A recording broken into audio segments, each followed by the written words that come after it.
រឿងដើមកំណើតរន្ទះ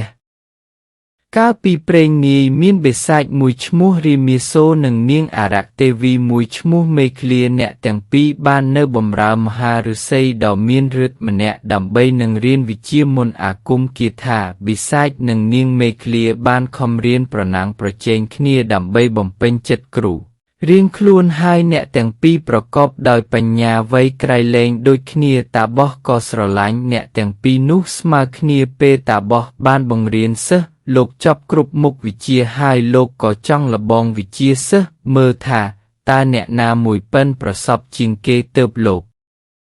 និយាយទៅកាន់សិស្សថាបើអ្នកណាយកកែវមួយមានទឹកសន្សាមពេញមកឲ្យខ្ញុំបាននោះខ្ញុំនឹងធ្វើទឹកនោះឲ្យคล้ายទៅជាកែវមនុស្សរាហើយដោយគុណភាពនៃរតនវត្ថុនោះអ្នកម្ចាស់កែវអាចប្រាថ្នាធ្វើអ្វីឬចង់បានអ្វីចេះតែបានសម្រេចទាំងអស់រាមាសូរក៏យកកែវមួយទៅត្រងទឹកសន្សាមដែលទើនៅស្លឹកឈើនិងស្មៅផ្សេងវាបានខំព្យាយាមធ្វើដូច្នេះជាច្រើនព្រឹកប៉ុន្តែឥតបានផលល្អសោះចំណែកឯនាងមេឃ្លាដែលជាស្រីគិតវែងឆ្ងាយក៏រើសយកបណ្ដូលឈើមួយយ៉ាងទន់ស្ពោតហើយយកទៅដាក់ផ្ដិតលើទឹកសន្សាមដែលដក់នៅលើស្លឹកឈើនិងនៅលើស្មៅទាល់តែដុំឈើនៅជក់ទឹកពេញទាំងអស់បន្ទាប់មកនាងមេឃ្លាបានយកដុំឈើនៅទៅច្របាច់ទឹកដាក់ក្នុងកែវអាស្រ័យដោយហេតុដូច្នេះនាងក៏រកទឹកសន្សាមដាក់កែវបានពេញហើយក៏យកកែវនោះ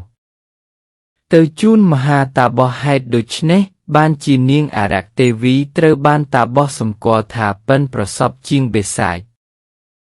តាបោះជប់ទឹកសន្សាមនោះឲ្យកើតទៅជាកែវហើយប្រគល់ទៅឲ្យនាងមេឃ្លាដោយប្រាប់ថាកែវនេះមានគុណភាពខ្លាំងណាស់បើអ្នកមានបំណងអ្វីមួយគ្រាន់តែលើកកែវនេះគ្រវីឡើងនោះមួយរំពេចសេចក្តីប្រាថ្នារបស់អ្នកនឹងបានសម្រេចភ្លាមមួយទៀតដោយគុណភាពនៃកែវនេះអ្នកអាចហោះកាត់អាកាសកប់ពុកជ្រកអាចជន់លេងទៅកាន់កន្លែងណាក៏បានទាំងអស់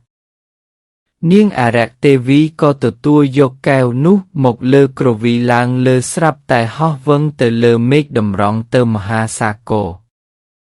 ចំណែកឯរាមាសូរអាស្រ័យដោយការព្យាយាមដ៏យូរក៏រកទឹកសន្សាមដាក់បានពេញកែវហើយយកទៅថ្វាយមហាឫសីពោលថាចៅឯងយករបស់នេះមកយឺតយូរពេកហួសពេលតាត្រូវការឥឡូវតាបានឲ្យរតនវត្ថុនោះទៅនាងមេឃ្លាទៅហើយមន្តអាគមគាថារបស់តាអាចជប់វត្ថុបែបនេះបានតែមួយដងទេពេលបានឮមហាតាបសថាដូច្នេះរាមាសូរក៏កើតសេចក្តីទុំស្ពន់ប្រមាណហើយក៏ស្រែកយំអណ្ដឹកអណ្ដកយ៉ាងខ្លាំងដើម្បីលួងចិត្តបិសាចតាបសក៏ប្រាប់ថាចូលចៅកុំកើតទុកខ្លាំងពេកចាំតាឲ្យពូថៅមួយពូថៅនេះអ្នកអាចយកទៅឆ្លុះដណ្ដើមយកកែវពីនាងអារក្សទេវីមេឃ្លាបាននាងមេឃ្លានេះចូលចិត្តហោះហើរលេងនៅលើអាកាសដើម្បីមុជទឹកភ្លៀងដែលមានភ្លៀងម្ដងចូលអ្នកចោលពូថៅនេះទៅលើវានឹង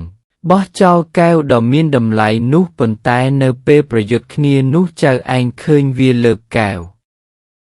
ឡើងគ្រវីចូលចៅឯងបិទភ្នែកភ្លាមមុននឹងចោលពូថៅទៅលើវាពេលរាមាសូរបានពូថៅមកកាន់នៅនឹងដៃហើយវាក៏ហោះស្វែងរកនាងមេឃ្លាដើម្បីដណ្ដើមកែវមនុស្សរាប៉ុន្តែពេលនាងមេឃ្លាបានឃើញរាមាសូរភ្លាមនាងក៏យល់ឃើញថាបិសាចនេះប្រាកដជាមានបំណងធ្វើអាក្រក់មកលើនាងពុំខានទើបនាងលើកកែវគ្រវីឡើងហោះទៅលើអាកាសវេហាខ្ពស់ក្រៃលែងខ្ពស់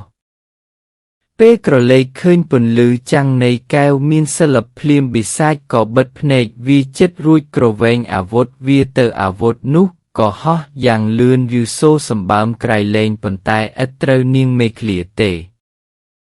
ចាប់តាំងពីពេលនោះមកទើបនៅពេលមានភ្លៀងផ្គរគេឃើញចាំងពន្លឺកែវហើយយូរសូរសំឡេងយ៉ាងខ្លាំងនៃអាវុធនោះអាស្រ័យហេតុនេះហើយបានជាក្នុងភាសាខ្មែរយើងឲ្យឈ្មោះដុំថ្មទាំងឡាយណាដែលមានរាងដូចផ្លែពូថៅឬចប់កាប់ក្បាលស្រួចឬដូចកំបិតថាកម្មរន្ទះក៏ហើយសន្មតរបស់ទាំងនេះថាជាព្រួញរបស់យក្សបាញ់នៅលើមេឃធ្លាក់មកដី